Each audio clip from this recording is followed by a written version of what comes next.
Welcome to the Jungle Brothers podcast. I'm your host, Joey. Today, I'm chatting with the splits wizard. Emmet Lewis is a man known for having created modern methods of mobility.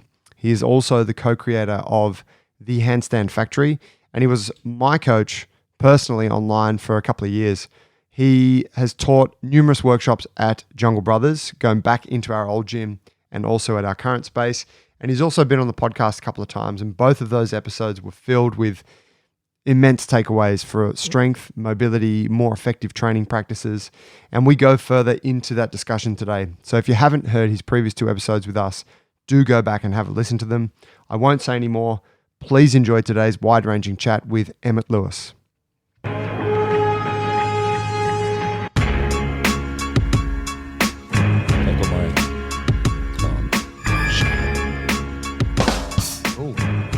Oh! What are you using? I think I got the same setup as you. I got a Rodecaster, and I basically just use Rode audio for everything. Mate, you got the Rodecaster Pro, is at the desk? Yeah, the little Unity one. Yeah, it's fucking amazing, isn't it? It's like the iPhone of podcast desks. Yeah, no, it's awesome. It's like, it basically like reduced our editing time from like an hour and a half per episode to like about 40 seconds. Yeah. Do you do it all live on the thing? Like you do your intro music and yeah. I got to be honest, I didn't actually know you had a podcast. I feel bad saying that. Got two podcasts. What are they? We've got the Handstand Factory one, the Handstand Cast, and we have Bendability, which is my one. Holy shit. And how often do you release episodes? Bendability, the Handstand Cast is weekly. Bendability is a bit spotty at the moment. It's about every 2 weeks, every 2-3 weeks. Okay. And are you doing guests for those, or is it you? So Handstand Cast is me and Mikhail, who does Handstand Factory with me. Then we get guests periodically. So we had a few interesting guests over the last couple of seasons, and Does it ever get hard to keep talking about handstands, or do you find, to the depth that you understand them, and Mikhail as well, obviously, that there is an infinite amount of discussion around them? I think there's an infinite amount of discussion around it, or for us anyway. Like we're up to 84 episodes on it, or 85, and not to like brag. We literally just don't plan the episodes. We just go in and pick a topic off our board on the day, and then just record. Mate, how long are the episodes? That's got to be the next about question. An hour.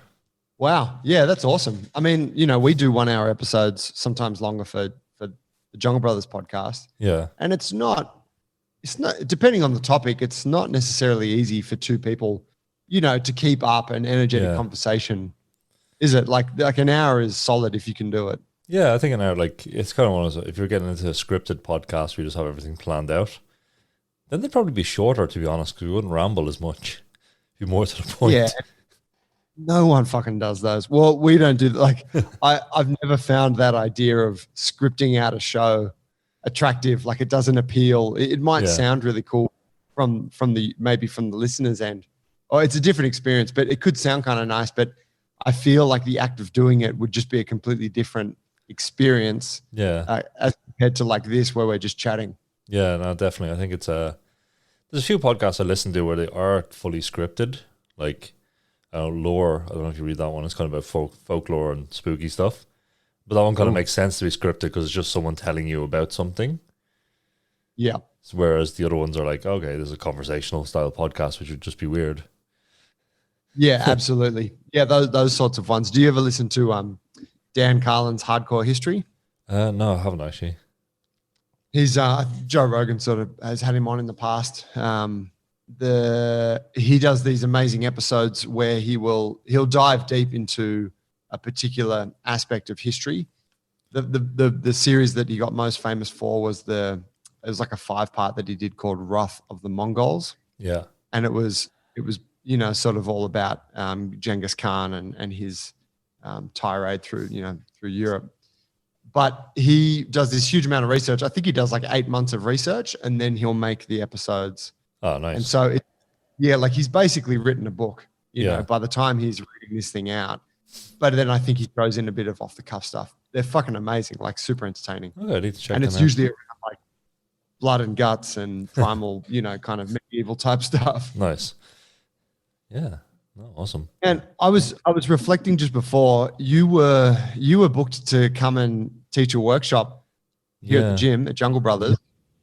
This was 2 years ago, and COVID screwed that up, did it not? Yeah, basically, it kind of like it screwed our travel plans up. We had this epic trip planned where we are going to start in Melbourne, get a van, and then drive all up the coast of Australia up to Brisbane, and then stop along the way, check out you guys, check out who else, a few other people on the way, meet Kate, meet some friends, all that kind of stuff.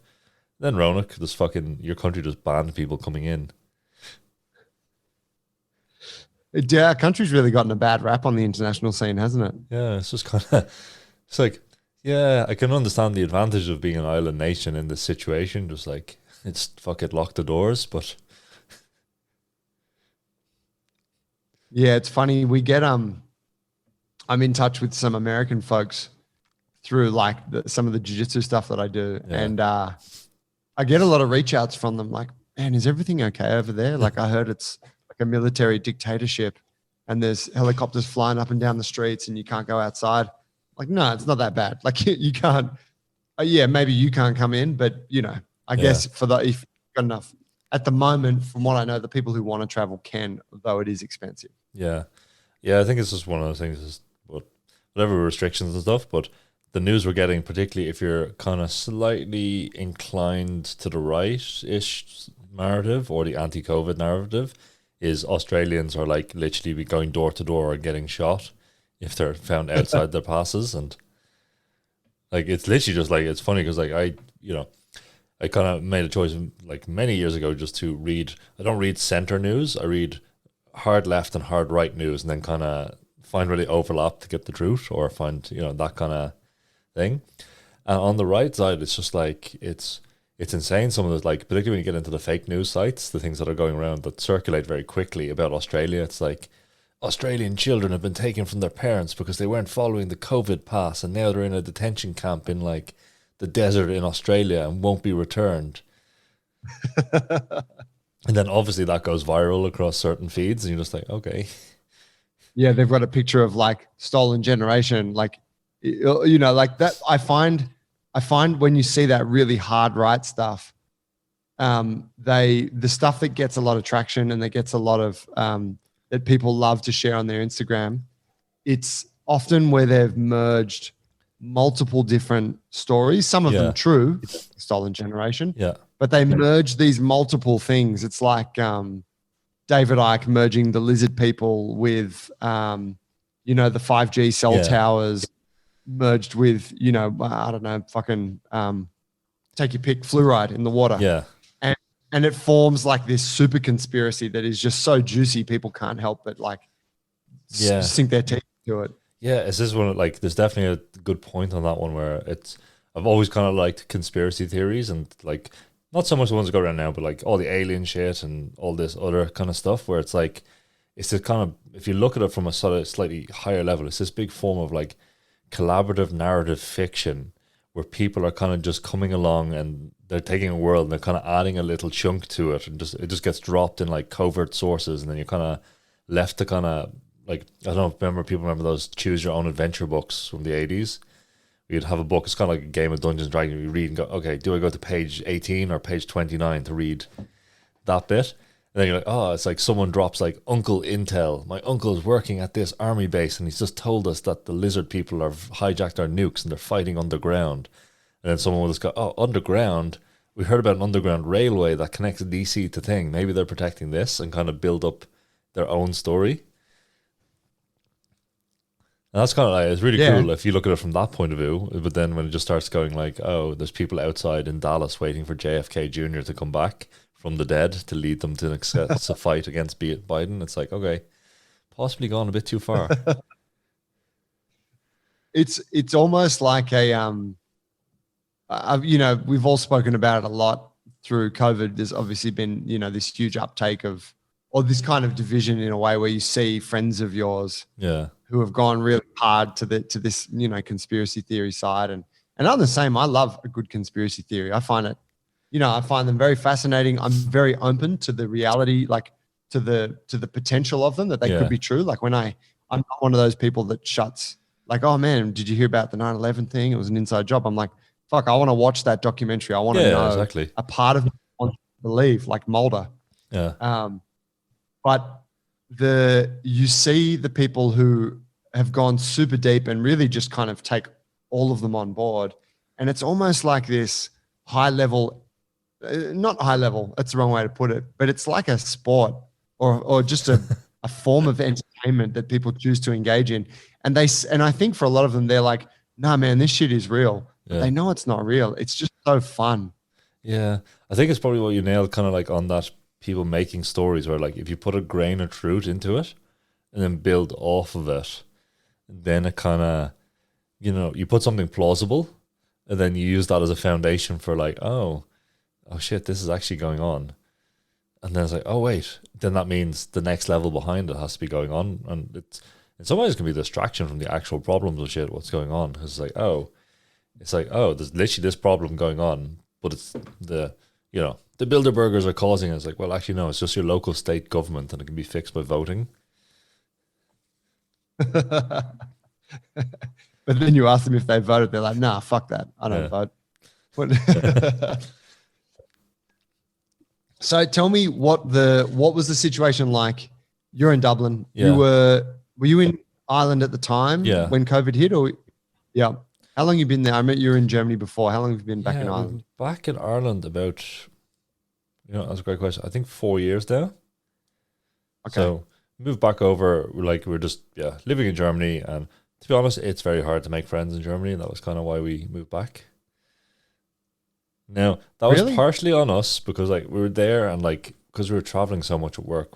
Let's say 1 year we were in Germany 14 weeks for the whole year, so we were just gone for whatever 38 weeks or something like that. So it's just kind of when you're living in Berlin, one, it's a bit transient, and two, it's a bit, if you're trying to make friends with German people, not that they're unfriendly, it just takes a while for people to warm up, and they're kind of and then when you do get friends with them, they're very deep friendships, but they do kind of like to, suss things out. But when you're only there 14 weeks a year, it's very hard to kind of keep a friendship going in the early stages. So we were kind of decided, okay, we'll just go back to Ireland where we know people, and it's kind of Irish people, as probably just like Australians, you can just slot right back in once you kind of have an established friendship or friend group. So that was just a bit easier. And so then we came back. And then, the madness happened. Did you have plans beyond Australia that trip when the Rona hit? I'm trying to think what other stuff I planned. Like we had our sort of normal schedule of European workshops planned, and then we also had the retreats planned, which we basically cancelled, and then the retreat venue we used burnt to the ground. So we had wildfires all around Europe, like Southern Europe this year, and that's where the retreat venue was. So we've been kind of lucky enough, but I think, the rest of the world has had a lot of shit going on. Where were the wildfires? Like what country? It was kind of spread out. Yeah, so it was Turkey. Turkey's where the venue is, and they had some. But it's kind of that kind of, I'd almost say like the lip of the Mediterranean kind of had a string of wildfires, and Portugal had them the year before. But I'd say, judging by the way the climate's going, I'd say most of Southern Europe is probably going to have an epic one this year. Yeah. Kind of on the scale. Hopefully not on the scale of what happened in Australia. Was it 2 or 3 years ago? 2 years ago. It was just before COVID. Yeah. And I'd say something like that might happen unless we get a bit more rain. God. It's, it was a real shithouse run of events over here. I got to be honest. For me here in the city, we were pretty oblivious to the fire piece. Yeah. There was some. It did affect the city somewhat, but like driving down the south coast recently, actually you can see a lot of the bush is it's coming back, and it's filling back up again, like the low, like what had been cleared out. Yeah. The fuel on the floor and what had been taken away has now started to come back, and there's this bed of stuff that's just waiting to get dry and catch on fire again. It's treacherous. But that was, there's communities out there that have totally that will be rebuilding for a long time. And something that I've been oblivious to, I spoke with a fellow we had on the podcast a while back, Paul West, But he was saying like there's a lot of scarring emotionally for folks who were Yeah. around all of that. It's pretty. It's amazing to think like it was such a big thing when it happened, and then Corona came and it just kind of pushed it. I don't know, kind of Yeah. swept it under the rug, or forgot about it, and then we're locked down. Yeah. It's kind of weird. Like, if you look at all the big world events that are kind of forgotten about, or not so much forgotten about, but just, yeah, not given enough news cycle as they would have been given. Like, you know, all the stuff, the Black Lives Matter stuff in the States, all the riots that were going on, all the counter demonstrations, all the kind of offshoot stuff of that. The Indian farmer protest, which is the world's largest protest we've ever had on this planet, was, Really? yeah. See, that's the thing. No one really Was this hears the about it. Like, water pipeline? Is that uh, what that was? I'm not exact. I think there's multiple causes. I think basically Indian has a lot of subsistence farmers, and in the government's quest to modernize, they're basically shafting the subsistence farmers, and things are getting very expensive: fertilizer, water, seeds. You know, for various different reasons. So it's causing a huge amount of strain in these communities. So they had, millions of people protest. But yeah, We heard nothing of it. yeah, exactly. No one's heard anything of it because, like, one, it's in India and it's not interesting to the West, or they've decided it, but also just there's so much other shit going on. It just gets a day. Yeah. So what was it? What was it like for you then? Those main revenue sources of yours were taken away: seminars, workshops, Yeah. and retreat stuff. Were you? Yeah. What's the deal? Were you able to get government support, or were you able to piece it together through online means? Yeah, so we kind of like lucky because we started to invest a lot of our stuff into online stuff, which was fine. So, like, we had multiple revenue sources anyway, just for self. So I had my one-to-one personal training that we do, our online training. We have modern methods of mobility online training, which was the flexibility training. We have the handstand factory online courses. So basically, obviously, the handstand factory, the courses. So the drop in revenue from the seminars was covered by the rise in people buying courses to train at home. So that was Yeah. very good. So then that also made us double down on course production. So over the course of that year, we were able to actually get into studios, so we weren't traveling as much, and record the full M3 syllabus, or not the full syllabus, but all the courses that we're going to drop now over the next bit of the year. Yeah. Currently writing. So that's kind of, yeah, it's kind of just focused on more of a shift online and a more sort of refinement of the business, which is kind of needed in the end. Can I ask how many online students you have roughly as your own one thing? So normally I'd take about 25 to 30, kind of would be capped there. But Yeah. I've completely dropped all that business. I have like two or three I kept on just to keep making sure I'm still not getting rusty while I'm writing all these courses. Yeah. Yeah. Okay. It's like that, isn't it? Once you step back from doing that side of your work, Yeah. if you lose what is it there? You just lose you fall out of practice, you lose the rhythm. Yeah, I think it's kind of, I think coaching, when you're coaching over video and other stuff, you just have to be able to keep your eye sharp in ways that you, like, let's say, okay, you're coaching someone in the gym, you're going to do a workout with them, it will have 5 sets of an exercise. You're going to see 5 sets, their 5 working sets plus their warm-up sets, and you'll be able to go like, oh, I see something. I think that's going to be the issue, but I'll keep an eye on it when they get heavier and see if it goes away or see if it comes up. Okay, they're still doing that wrong. Okay, I can step in and correct it. Whereas in online coaching, you might have 2 sets generally, or like 1 set even. And let's face it, people tend to show you the better sets because they're like, oh, look, this one is really good. They don't want to show you the shit stuff. Guilty. Yeah, that's kind of, yeah. So then it's like, okay, you just need to be able to go like, okay, well, what am I seeing? Am I actually seeing that, or do I think I'm seeing it? And is that actually the right cause? So that's kind of, it's a skill that needs to be kept sharp, I suppose.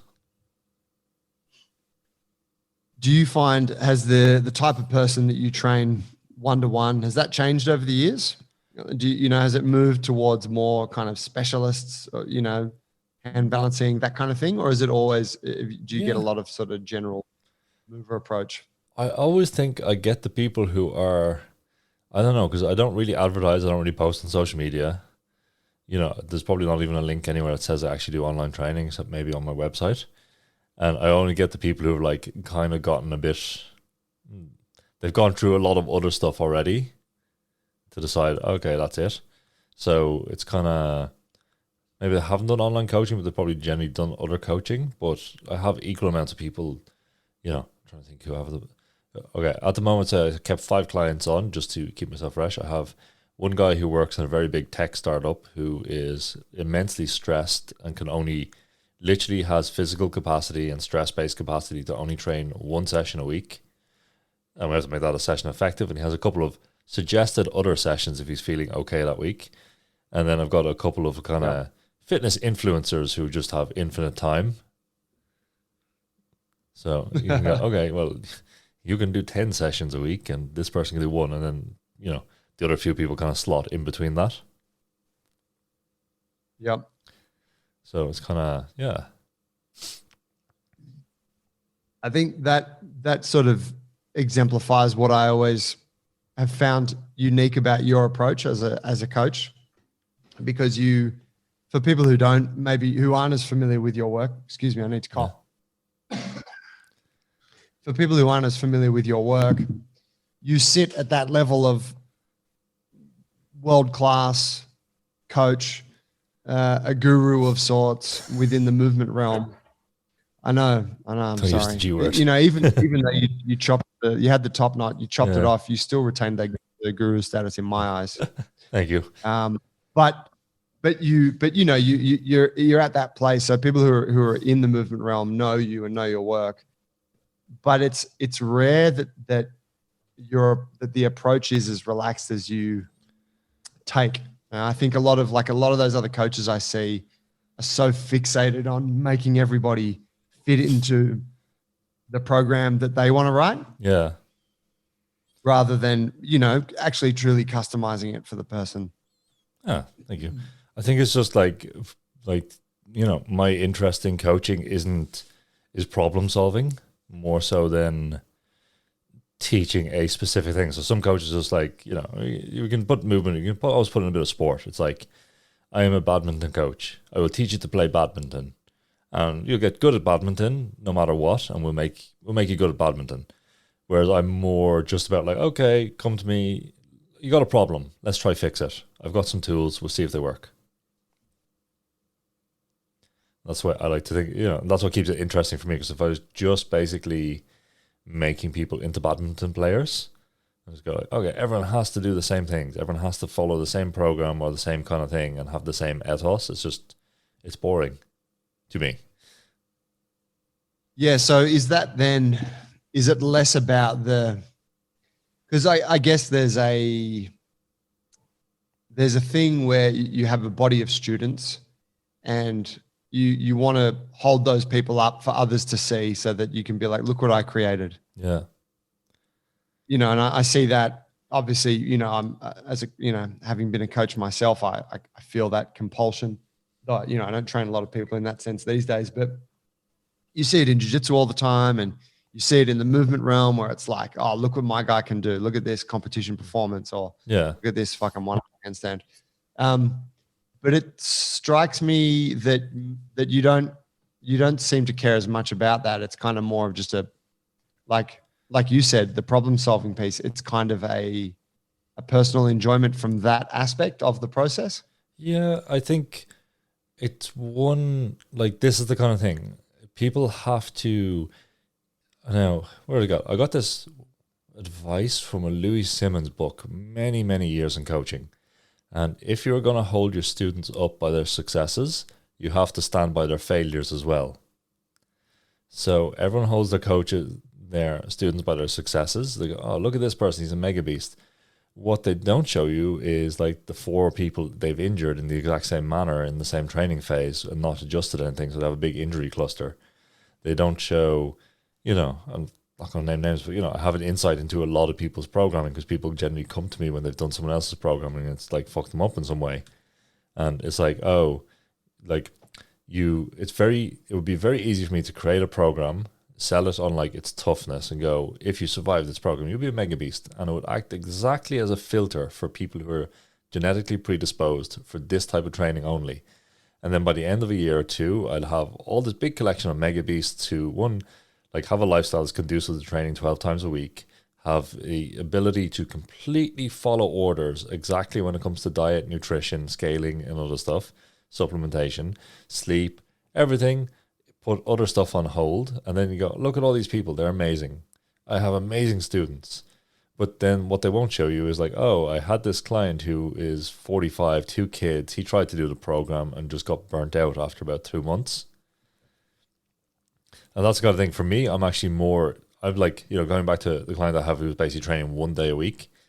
I'm more happy that he's lost 10 pounds or 5 kilos in the last few months just through that and a bit of simple, like not even simple dietary advice, not even dietary control or input of just like, instead of that, do this. Instead of this, do that. Go walking with your dog a bit more. That's more satisfying to get someone who'd actually gained 15 kilos in the course of the kind of new job role he was in and go, okay, well, we're actually down a third of what you gained without like destroying you and you're able to still keep functioning. Like that's... Sorry, go on. Sorry, did I cut you off there? No, go on. No, Go on. you were breaking up a little. Like we're recording on your end too. It's there's a little bit of internet lag there, but I think we'll be fine once we combine our 2 recordings. But that's a very interesting point that you make regarding the filtration that occurs when a coach just puts out a really gnarly program that is going to crush most people, but the select few who make it through will become absolute savages. Yeah. That is, I mean, I've trained programs, engaged in coaching processes very much like that. And I think back to it and I'm like, man, I got a lot out of that, but I also really kind of wrecked myself making that, just going through that fire. And there's things that you always take from that process, but there's a price that's paid as well. Yeah. Admittedly, I was in my kind of late 20s, early 30s. So it's fine. Like it's a good time to do such a thing. Yeah. That really kind of sums up in many ways the jiu-jitsu and kind of, the fight training game for that sort of thing where it's like, it's brutal and it's not tailored to everybody and it's quite harsh. And if you can survive through it, you might be one of those people that's like, this thing's been great for me. It changed my life. And that's what everyone's saying. Yeah. All the survivors are saying, but there's all these victims that are like, they're not singing praise. Yeah. And it's like, this isn't exclusive to the movement scene. As you can say, it's like exclusive to the sports scene. Like I know, say the school I was in secondary school in Ireland was a rugby school. I'm sure you know them from Australia. And that was, private school kid. Yeah. Rugby school. That's the main sport there. And like, I know lads who are now, we're all approaching 40 and they picked up injuries like overtraining when they're 15 that are now with them for life. It's like, or they cracked the neck and like, one of them can't turn his neck fully to one side. And it's just like it's bone, like it's a bone thing. It's not anything fixable. And it's like, okay, well, you can't turn right for your whole life now for, Senior Cup glory, which they didn't even get past the first round. Yeah, it's really unfair when it's kind of when it's put on kids at that age, huh? Because they don't know any better and they don't have the faculties in their own mind to make a rational decision. Plus they're at school, so it's like you got to do this shit anyway. Yeah. Yeah, we talked with one of the coaches here at Jungle Brothers, Lockie. Well, he's up in Newcastle at the moment, Lockie Simpson, but he's a savage kid, early 20s, but he came from that high level rugby background. And I can't remember we're talking about his weightlifting numbers when he was a teenager. Yeah. I can't remember, but he was cleaning like over 100 kilos when he was 16 years old and bench pressing 100 kilos and deadlifting a couple hundred. And you're like, man, that is fucked. And he's a real specimen and he's in great shape. But he said, man, a lot of guys that I know didn't get out alive. Like, yeah. But then it's like, if the school program, like if you produce someone who gets onto like kind of international rugby, just like say even club level, not even like team level, that's like, oh my God, we produced this specimen. It's like, well, he's probably a genetic specimen anyway. It would have happened regardless of the program. Yeah. Yeah. That's a good point there. Any fitness program would have done well by them. Yeah. Mate, tell me, I wanna zero in on the mobility piece a Yeah. bit. And I we don't have to stay here, but there's a couple of things I wanted to ask you. What do you when I think about the work that I did with you and the stuff that you taught when you ran seminars or workshops here at Jungle Brothers, you ran one in our current gym, one or two in the old gym. Yeah. Um, and we still use that stuff, right? Like Oh, that nice. your approach to mobility forms the backbone of a lot of the stuff we do in the gym, what I do in my own training. Bulletproof for BJJ, we use a Nice. lot of the stuff there. And I try to be quite open in crediting you. Yeah. Just to be clear. But what always stood out to me through learning the material that you were teaching was that a lot of it is just old stuff that Yeah. things that we already knew and things that a lot of the Russians knew. Yeah. Maybe it wasn't so popular in the West, but can you talk on this idea of like the old methodologies of training and how we've kind of circled back around to them, and maybe not even Yeah. exclusively to ability, but if it's relevant to strength as well. Yeah. I think, let me gather some thoughts on it. So I think basically, like, say, to give an overview of how I actually came up with what I do is basically, so I went around, you said I'd be a scientist. I'm doing science. I'm not doing science. I'm doing anthropology and observing people. And what I got was like, you'd go in and you'd ask people how to get flexible. This is my own personal question. Like, I need to be more flexible. I go ask people who are flexible, and go, how did you get flexible? Or how should I get flexible? And they just give me bullshit. It's just bullshit. Just like, stretch this, do this stretch, do that stretch, do this, hold it for this amount of time. It didn't really make sense. So then I just started like, okay, let's just stop asking people, because you're just going to get a kind of filtration thing, and just look at what they do. And then we start looking at how people use their flexibility. Then you begin to get a bigger picture. It's like, oh, well, people are actually focusing more on the shortening side of the joint. They're working strength and range, but they're not calling it strength. They're calling it something else. They're doing it in different contexts. So then you go, okay, well, there has to be a logical regression and progression to how you would bring these methods together, and then just putting it together. And a lot of stuff I got would have been from very high level flexibility training, where they've kind of like contortion, rhythmic gymnastics and stuff like that. And then I kind of just filtered a way back to use the same methodologies to, less advanced people would be the way to look at it. But I think this is the kind of thing, like, if we look at it, it's like flexibility is part of human history. If we look at our oldest kind of things we have in terms of recording of people performing physical feats, we essentially have wrestling and dancing. In the dancing, we have people displaying flexibility. So we always had these kind of two current trends, and then we have like archery or spear throwing, basically fighting and dancing. Now, dance's problem is dance and spectacle, we could put it into, is taken in the general context of religious festivals and gatherings. But when you put two people together or a group of people together and they're bored, they start just trying to do things with the body. Now, obviously, some people will have a natural propensity to just being able to do the splits naturally. We've met this person who can just, I never trained and I can do the splits, or, they're a yoga block away from the floor having never trained anything ever in their life. And they'd be like, they're able to do it. But then other people would see, oh, this person is able to do it. They've got social capital. I have to find a way to do that because my one is 40 centimeters. So there's kind of a social capital thing, and then also an aesthetic component that comes in. So if we look at it, if we say, like, if you want to future-proof your job, strength training is new. BJJ is new.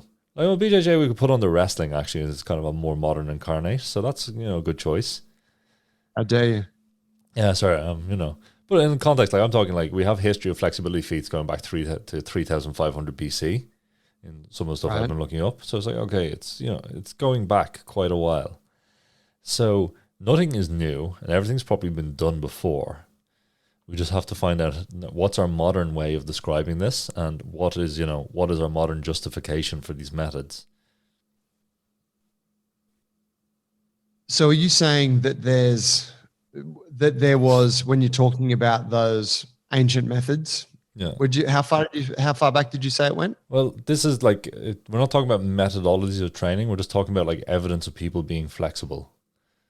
Right. So So at that time, and when was that? Did you say 3,500 BC? yeah, I think it's like I'm going off the top of my head here, so forgive me anyone who knows history and I'm wrong. So Mycenaean culture and Chinese culture would have evidence. Now this is like inscriptions on tombs or pottery or thing that would have pictures on it of like generally people doing contortion handstand stuff, or is it a backflip, or is it, it's obviously hard to tell from a static image, but they're still doing something that looks very flexible. I can tell you one thing: Yeah. bridges are always impressive over the course of history, human history. A bridge is impressive, and people do them. Right. Like that's always wowed the Yeah, crowds. basically.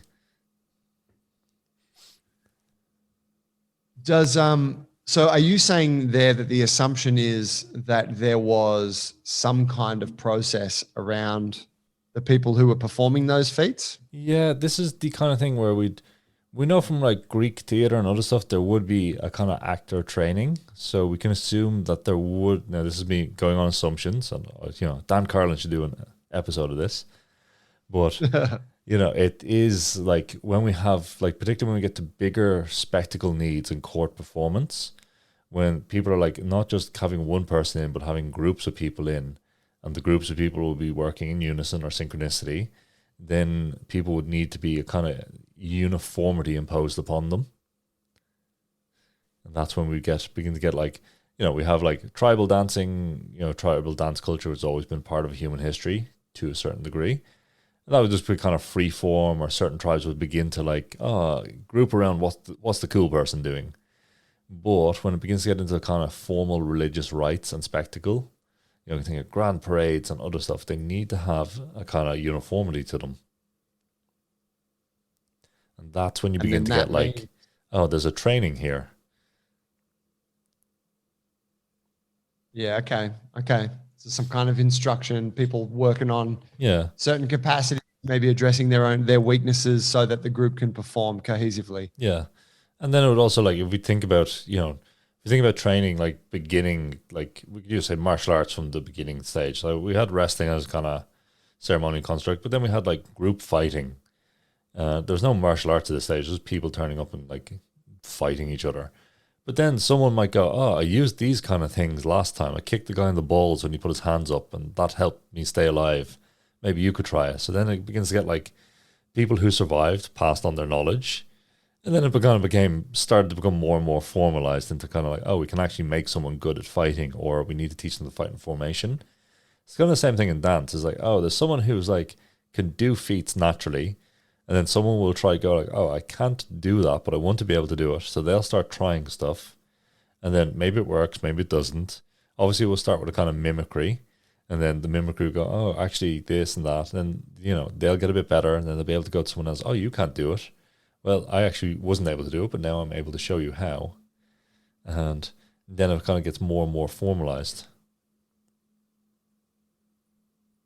Did you get into the mobility thing expecting that you would be traveling back and reviewing anthropology from, past generations to arrive at a solution? Like it seems, or was that really just where you were like, that's where the answer is? Like, it just seems like quite a journey to have gone on for someone who wanted to just get more flexible. Yeah. I think it's just going back to that problem solving thing. It's like like strength training in some ways, the problem is solved until you get to kind of higher level. Like, there's assessment systems, there's coaches who've done it before, there's programs you can follow, there's theory, there's, if this doesn't work, do that. You've done this for so long, maybe you need to do this. It's maybe not an exact 100% answer, but it's solved. Like if someone comes into the gym and goes, I want to be able to squat 2 by body weight, the path is basically laid out for them for the next, 4 or 5 years or however long that would take. And, it's also like, it comes down to, we know about recovery, we know about other stuff. But flexibility is still a bit of a mystery. Like we can accredit the strength, but it's not the exact same. It's like we have people who, we try strength training methods or strength in length kind of methods. It doesn't work. It makes them regress. We have to use a different method. And it's like, well, actually the research says it should work, but it doesn't. Like it literally just straight up doesn't work. So there's like phenotypes and other stuff that are still kind of a mystery to it. What's a phenotype? Phenotype is just a type of person that has kind of groupings. Now it could be genetic, it could be previous training history.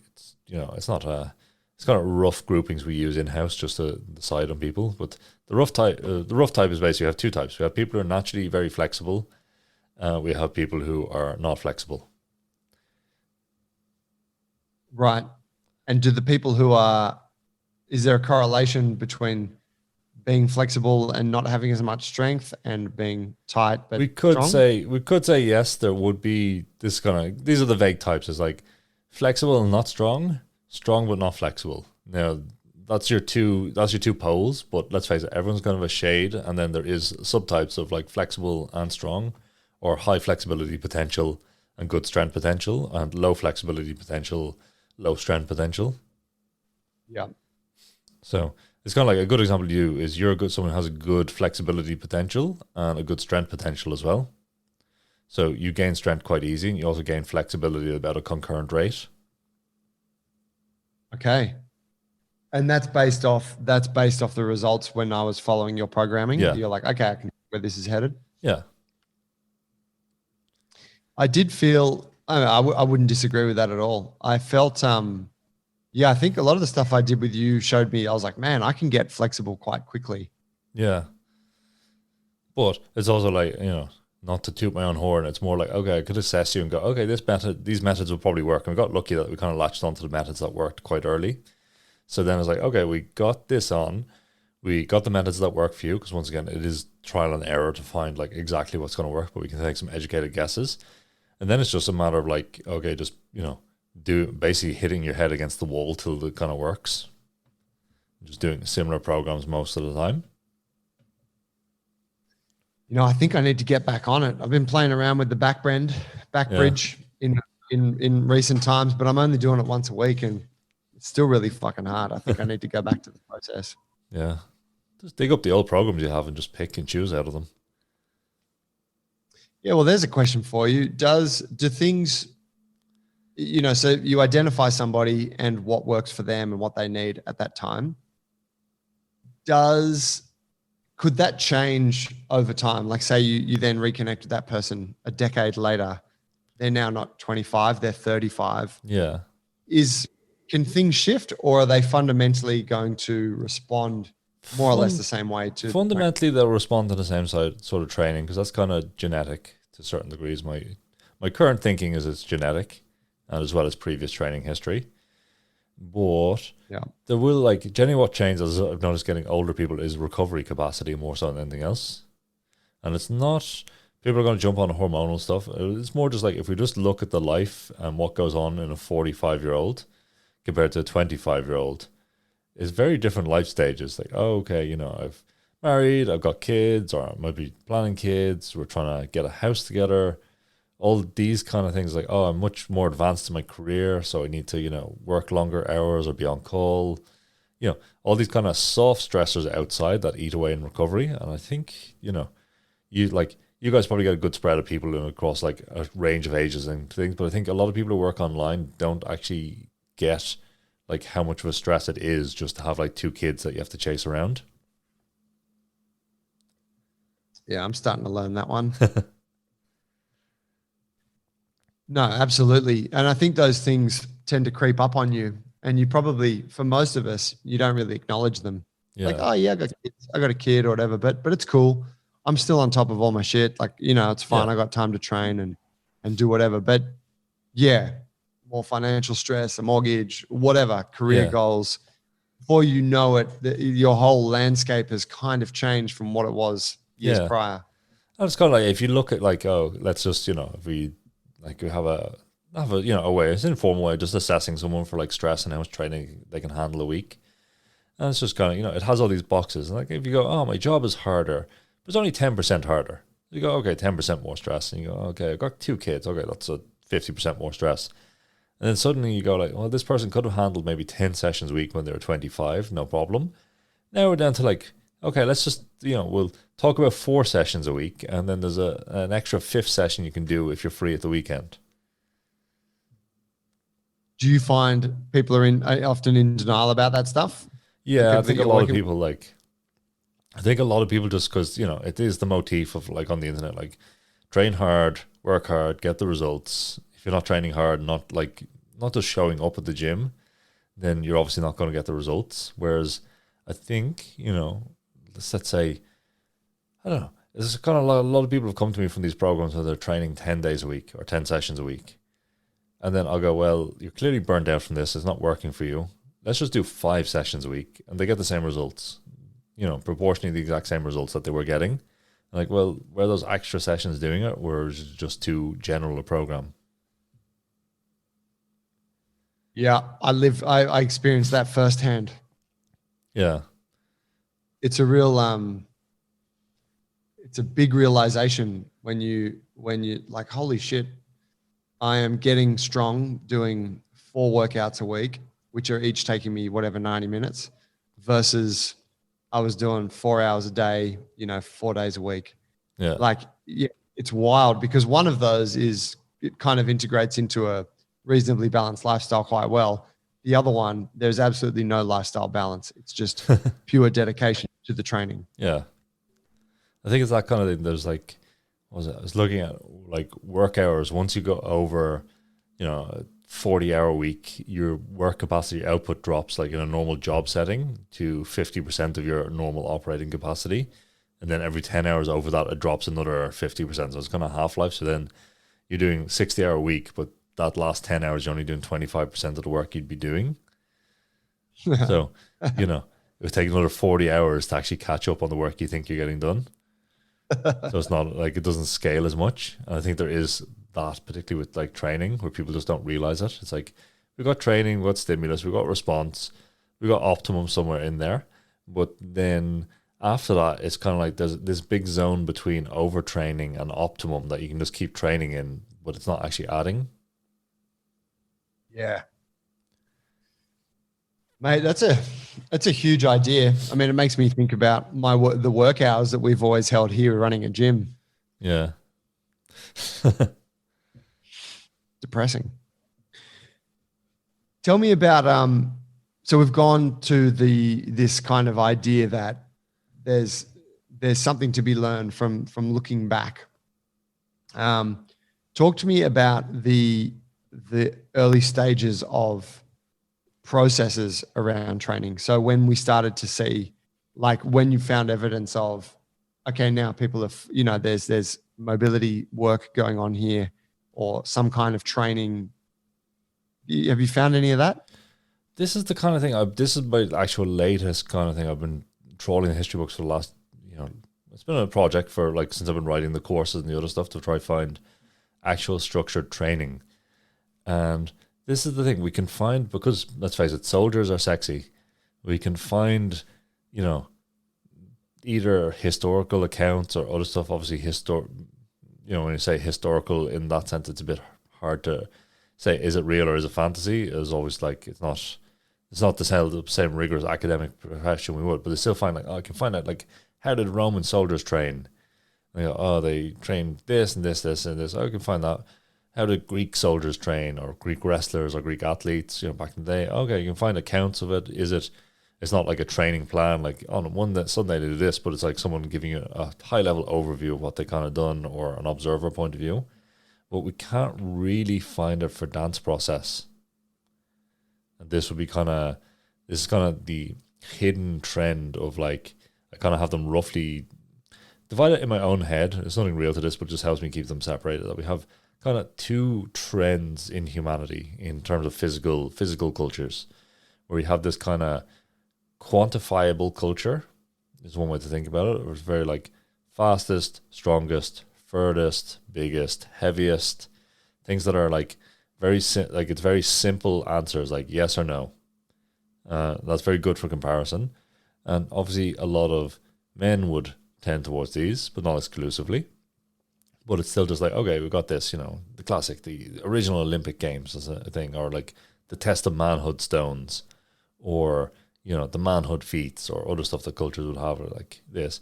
Whereas we also have, like, if we look at the dance kind of culture, where we have this kind of subjective thing, where it's like, oh, you can't really quantify dance other than just like they danced for 2 hours, or they've done a performance. It's more like, for the people watching, it's like, did it make them happy? Did it create reverence? Is it fulfilling the stories? Like a lot of dance will be telling, the stories of the legends of that tribe or this grouping, or not even tribe, like this civilization, in kind of a form that people would be able to watch and enjoy. Whereas it's not really measurable. It's not really like, did 1,000 people enjoy this? Yes, but like last year, 1,400 enjoyed it. That's a good point. Yeah, dance is not. It's not a measurable activity in that kind of linear sense. And then also like it'd be kind of so then the training. This is where things is like the training and how they actually train and develop dancers and actors and troubadours and people who are involved in spectacle doesn't really get recorded, because people would kind of see it as, it's the classic thing. Oh yeah, they're always just good at dance, so they can just do it. Whereas there probably would have been a process, but there isn't, or it isn't. Now, if anyone's listening and they have some leads for me and want to DM me, please do. But it is kind of something that's very hard to track down, because it's not really, maybe it's the historians of people recording don't really see that the training of a dancer or training of someone who's involved in spectacle was just as important as an athlete's.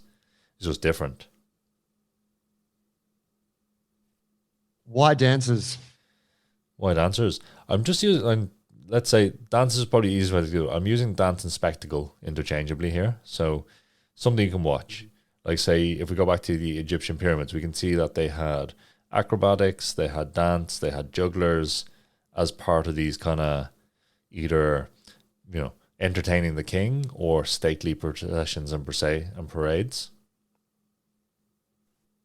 But the thing is, before we get to this formalized hierarchical structure of a civilization where we have like a kingly class, a religious class, a story class, and the plebs underneath all that, us humble plebs, we would have had all this stuff beforehand. They just co-opted it, going like, oh, we have dancers, let's make more dancers, let's put them into this. These things would have existed before all this kind of formalized civilization recording. Yeah, okay, I see. But so then I guess what I'm trying to understand is, tell me what the relevance of a dancer is, say, relevant to the human performance aspect, like the strength and mobility side of it. Yeah. You've mentioned like wrestlers, you've mentioned soldiers, like these other forms of, these other types of, these other roles that require their own physical capacities. Yeah. What does dance require that makes it, like a guiding point? I'm going to flip this slightly. I'm going to issue you a challenge. I want you to go to a ballet class and then come back to me and tell me it's not physical. I completely agree. Like, absolutely. I guess I ask that more for people listening who maybe haven't. Yeah. So, well, we'll flip that to a challenge. Jungle Brothers is now going to run a ballet weekend seminar where we're going to get a nice one. Of the Australian National Ballet is very good, and get one of the dancers in just to teach a class for 2 hours, and then everyone's mysteries will be, revealed on how hard this stuff is.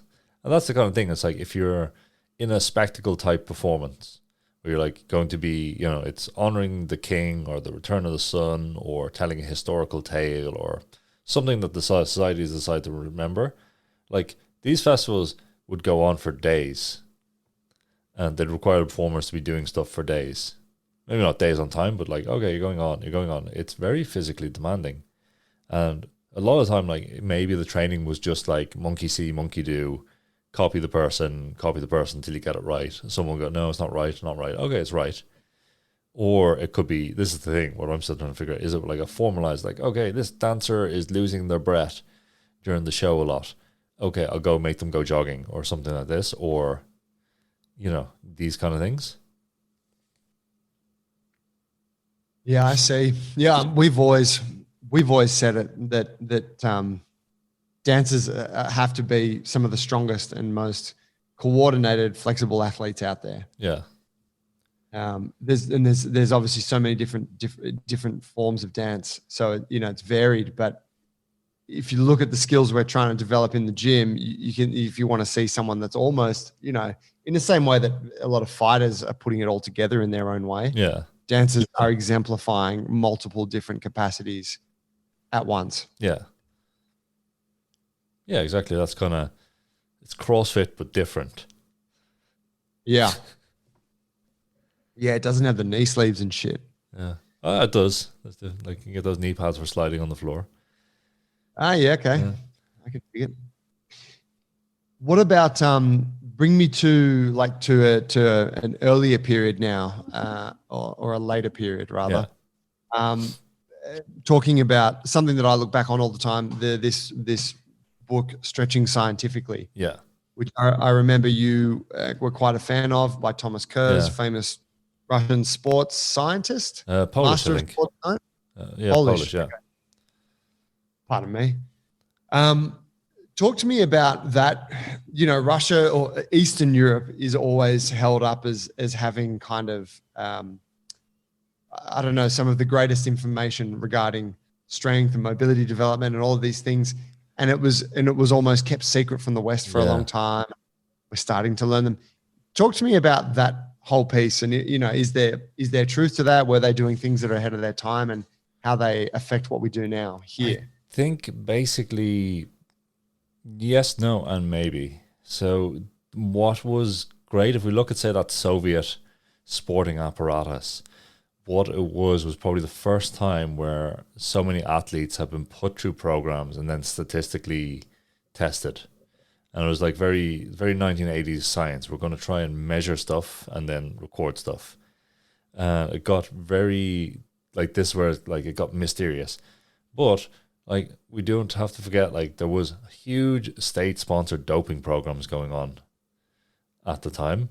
Like, we just to throw something out. And not that every state isn't involved in this, but, the Russians, like, we can go, like, East Germany, like, the East German sporting team, like, was superior because of State Plan 2250 or something, which was literally just dosing people up with Tyranobol, which was undetectable at the time. And then just claiming, like, even the athletes didn't know what they were on. They're just being told, take your vitamins by the coach. And so, it's kind of like, and then it was like superior East German training technology is what done it. I was like, oh, well, actually it was drugs. But, the training obviously had to do something. But at the same time, it goes back to the meat grinder. Like, the people who can survive in the training became the best. And I think a lot of, it's been possibly a tough realization that there's sort of very, like, when you're dealing with someone who's a very genetically talented athlete in a sport, the training is kind of superfluous. You could probably put them in a black room with all the training equipment they need and say, come out and break a record whenever you're ready, and they'll do it. Now, and then the training just program serves as a filtration for the people who can survive it. Obviously, there's, bits and pieces. You can obviously make a good athlete better, but there is a kind of hard wall that's, not going to be gotten through.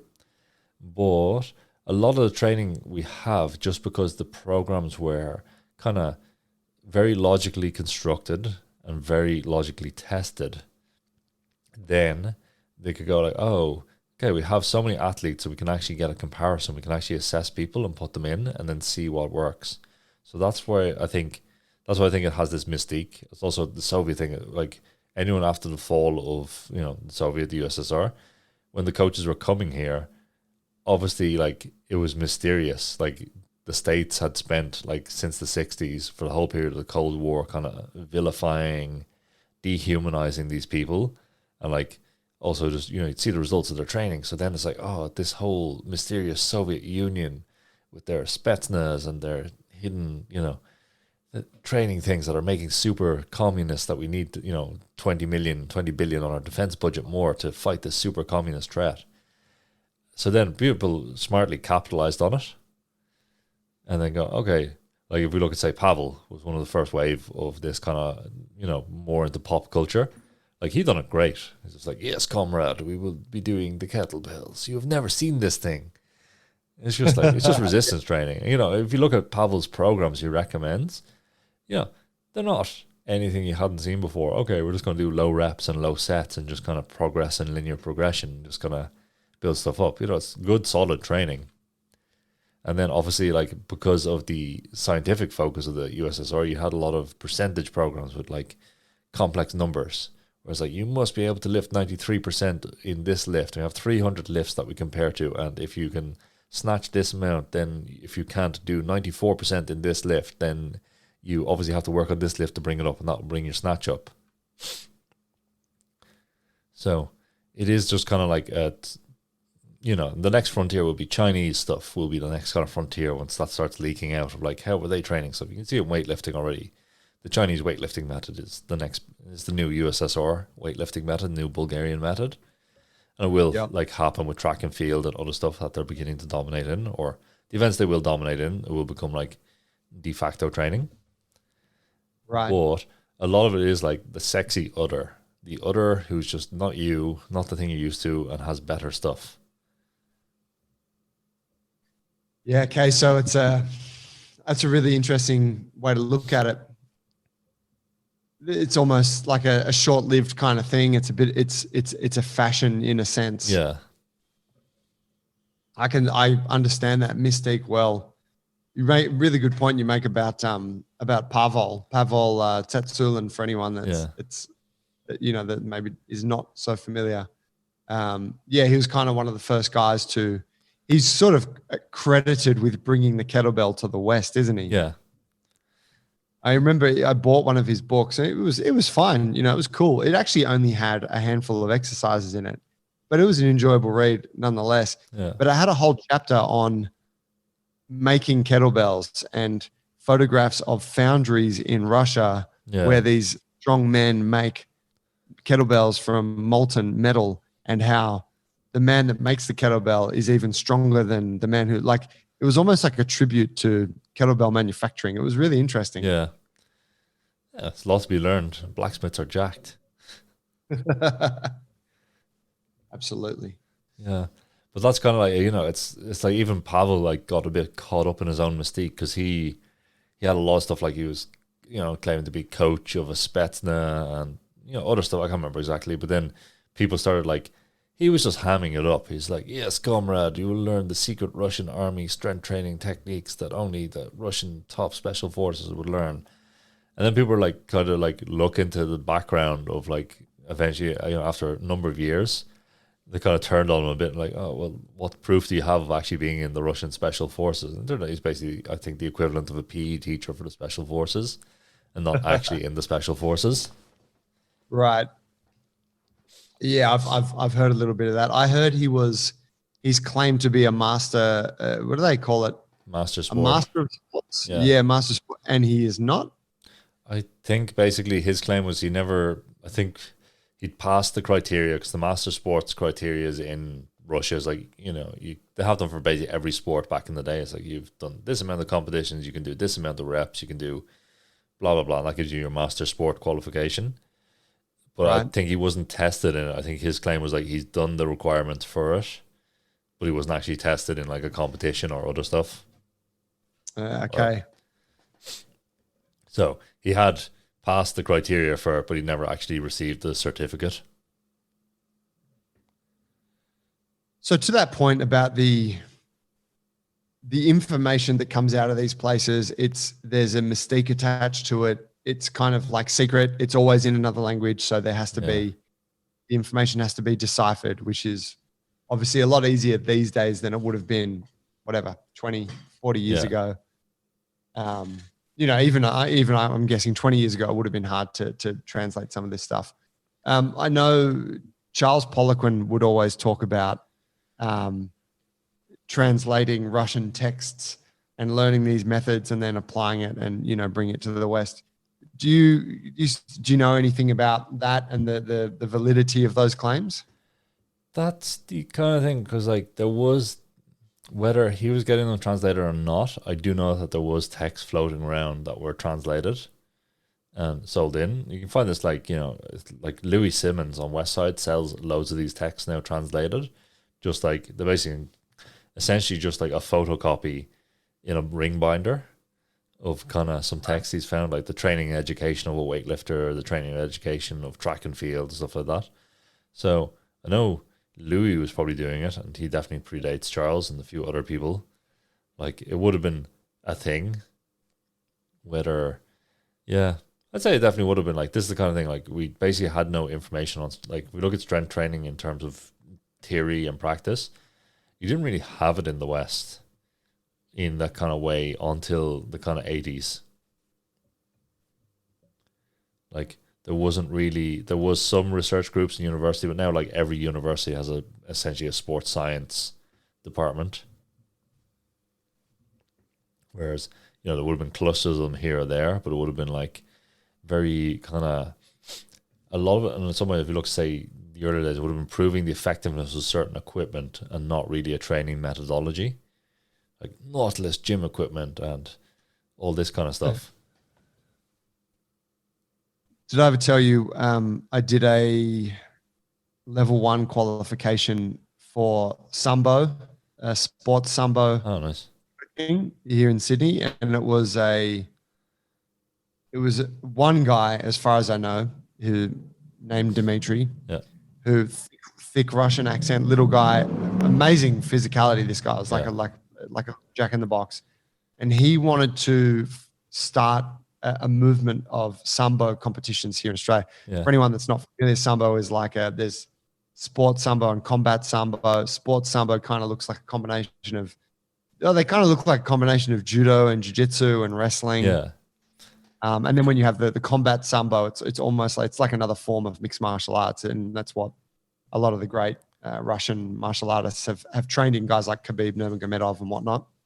But he wanted to start a culture of it here, and so I remember my coach at the time, I think I was like a blue or a purple belt, said, "Hey, I met this guy Dimitri. He's getting in touch with all the jiu-jitsu sort of coaches, and he wants to." Running a teacher's course, and it's like one day, and we can all go and become Sambo coaches. Yeah. And so I went along, and we did some techniques, and it was in a kind of community hall, and it was all pretty ramshackle, the whole operation. But it was a great experience. Got a certificate out. But the guy, he was a classic dude, like thick Russian accent, saying some really funny stuff. Had some, like, undoubtedly had some cool techniques, but he kept saying this one thing that stuck with me, kind of, and it speaks to this Russian sports science kind of model.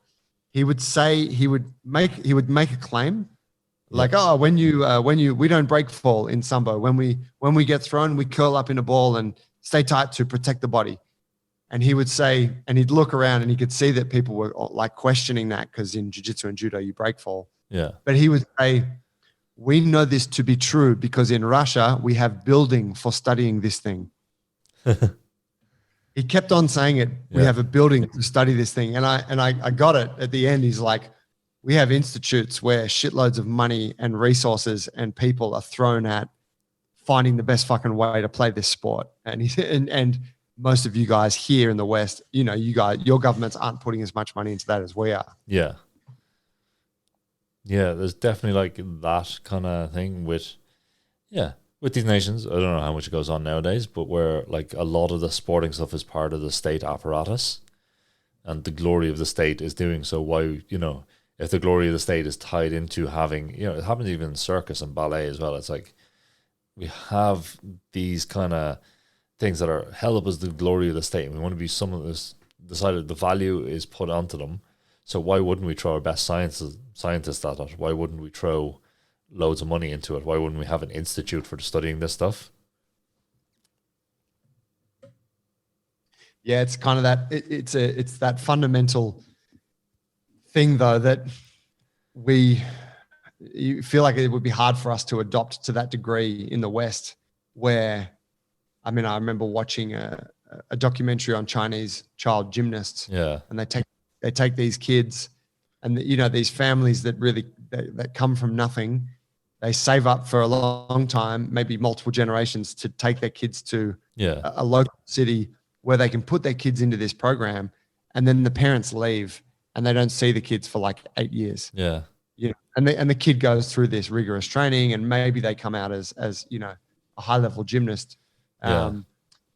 we don't have that commitment, right? Like we wouldn't be prepared to walk away. Like that idea of putting state or Yeah. the nation before the individual is just so alien to us. I think probably from a personal level, it's more a pragmatic choice for a lot of these people because they could be from very poor backgrounds and supporting a kid is very challenging. So then by donating the kid to the state, then they get, the kid is looked after. So I think there is definitely a factor of that. But I can give you a counterpoint on this in the West. It's just like we've kind of decentralized it. Like, how many rugby families or soccer families do you know where there's that? Like, I think of soccer over here and GA and stuff. Like, I know one guy who's like kids, he has twins. By the time they could walk, he had them soccer balls and was just making them kick balls around the house. And his plan was to make his kids like into Man United players. Were like his goal for these kids. Whether it's that goal or not, it doesn't matter because now there's like everything they do is about soccer. It's like, okay, here's a soccer ball, but as soon as they could walk, they're kicking a ball. He's into it. He's not a great coach, but that doesn't really matter. And then I think they're a bit older now, so now they go to like soccer camp for summer, and now they go to soccer this. That's the same with other sports, like particularly the sports that are kind of the held up ones in the community. So you probably see it like in rugby. I bet you there is private schools in thing that basically work as sports academy for rugby in Australia. I bet they're kind of a filtration system for players from about age 10. Absolutely. Yeah. So it's just kind of, it's decentralized, but it still exists in a different form. Good point. Good point. Yeah. I mean, I can't help but feel like when you see those relationships, you see those families, I can't help but often feel like I know of a guy who takes his kid to all the jiu-jitsu comps and makes them compete. And when you see them, the first thing he's telling you is how many medals his kid won on the weekend. And you're like, man, this poor kid, like his dad's just like, and I don't know, maybe the kid loves it, but you feel like, fuck, the kid doesn't know anything else. But it's for the glory of the father in that situation. Yeah. And that's the kind of thing, like the state just, in kind of bigger, I don't want to say communist countries, just bigger countries, the state generally like takes over precedence of the family unit. So then it's like, it's not just for the glory of the state, or it's not the glory of the family, it's the glory of the state. Which is the greatest aspiration. Yeah. Talk to me about talking more so like zeroing in on these training methodologies, these things that we know. And, you've touched on the idea that someone who is predisposed to becoming strong or becoming flexible will be able to come that way with almost any kind of approach to it. Like the approach doesn't have to be that specific necessarily in order to get the result. Talk to me about the mistakes that you see that we make now in regards to this stuff when you're watching people who are on this quest to build strength, build mobility. Where do you see people going wrong most often? The number one mistake we deal with is not eating enough. Now, that sounds weird. Like, obviously, it's not a thing, but it's literally the most common mistake we deal with in terms of training is nutrition. And generally, it actually comes down to not eating enough. And generally, it's not the people who are overweight or new to it or whatever. It's the people who've been training long enough where they're like, oh, I can handle quite a big training volume, but they're still just eating like a rabbit. And it's like, it's literally, it's not a sexy answer. I wish I had a sexy one, but it is the number one mistake. It is like the amount of people who just overtrain. Now, we can just think about, like, just to give an example, it's like, okay, we'll say, I'll have someone who suspect them of overtraining, we'll work out what they've been eating, and they've been staying lean, so they stayed the same weight that they had at the start of the training phase to the end, haven't gained or lost, they might have lost a tiny bit of weight, and they might be in a 200-300 calorie deficit, just enough that the normal fluctuation will cover them, but they're not actually fully recovering, and that's slowly pushing that person into a hole. And that's when kind of a lot of stuff goes on. So it is kind of, it's one of the things like I like a bit more. I actually got from the Australian Sports Science Institute when they were talking about body weight, yearly body weight changes in response to the training cycle and competition and pre-competition phases, where there should actually be like, okay, we'll let this athlete's body weight go up a bit, sort of within a certain bound. Then we have that we know they perform best when they're this weight, but we don't want them to be that weight because it might be, you know, a weight class, it might just be a running economy thing, whatever. But we go, okay, we'll get them up a weight, we'll let them cruise there. Pre-competition phase, we'll take the weight down to the training weight, we'll hold it there for the training season, and then bring it back up. Whereas a lot of people trying to assume like, oh, I have abs and I'm 80 kilos, I should always have abs and 80 kilos. I'm not saying you have to lose the abs, but it's still, there should be a bit of like, okay, at this point, I'm going up 2 or 3 kilos. I'm just going to go up in weight. Then I'll hold it there for a while, and then I'll bring it back down. Is that something that people can do intuitively? It sounds to me like it's not. That's why I ask. It sounds like it's something that most people are going to need to be very structured about looking at their training loads. And I think it's kind of like it's an initiation process. The goal, like, this is the problem. Tracking, if you consistently track diet stuff, and I've done this and it like messed with my head for quite a while when like I was tracking everything I ate for a very long period of time. I was just kind of like burnt out on that. So, but you do have to go through a phase where you're like, okay, I'll basically religiously track everything I eat, use an app, other stuff, make sure I'm having the results in concordance. So like I'm eating 3,000 calories a day. Is my weight going up and down? Okay, it's going up or down. Okay, record this over a period of time. Once you can kind of do that on an intuitive level, then you can drop it and just kind of go, okay, I need to eat a bit more. The easiest way to eat a bit more is just have an extra meal a day. It's like literally just find something else to eat. Don't bother, doubling portions or whatever. Just eat an extra meal, whatever that is. And it's like, okay, okay, my meal is, I need to lose a bit of weight now. Okay, I just need to drop something. So have something you can drop out of it or something you can reduce in portion size. Generally, it's going to be the carb thing. It's like, okay, I was eating, 2 fist size of potatoes. Okay, I'll just have 1 fist. Easy. But until you kind of have a baseline that you've established, and like particularly comes down to eyeballing things. Like particularly when like oils and other stuff, like there's a very, like, I don't know, a tablespoon of oil versus 2 tablespoons of oil is very hard to eyeball, but it's very high on a caloric demand. Like these kind of things are like peanut butter. There's a difference between like 10 grams of peanut butter on a piece of whatever versus 20 grams, very high caloric demand. So this kind of stuff, once you can get good eyeballing, then you can do it more intuitively. But you still need to, I'd still think people need to come back and track maybe once a year for a month just to make sure that they're tuning up. But you just want to avoid, basically it's like this kind of thing is like, you have to flirt with orthorexia. You have to like get close to the point of where you're like, oh my God, I can't go out because I can't weigh my burger and chips. And when you start thinking like that, that's time to tap out of tracking. But you still have to get like as much as you can out of tracking the way you're eating. And it's a dangerous thing to track as well because, let's face it, a lot of people in health and fitness are coming at the start of their fitness journey from a place of, not good mental obsession. They're coming in, let's face it, anyone who comes into fitness and goes, I want to get better at something. Like sports is a bit better at this, but like, general fitness, like they're generally upset about something. The way they, they don't feel good, they don't look good, they want to look better, they, are, something's forcing them to go this, because if everything was going right, they wouldn't be in a gym lifting weights. Yeah, okay. There is unless it's just the training process they enjoy. Yeah, as a well, that's what I mean. Like say sports and other stuff, there'll still be like sports will be like, okay, I just enjoy the sport and I want to get better at the sport. It still has that like get better. There's still a get better thing, and then there's something you can optimize in that goal, and then there's something you can start optimizing to the point of obsession, and that's the kind of it's like you have to flirt with the obsession but not get to it. Right, because then it starts to become an unhealthy sort of behavior. Exactly. Is that your point? Yeah.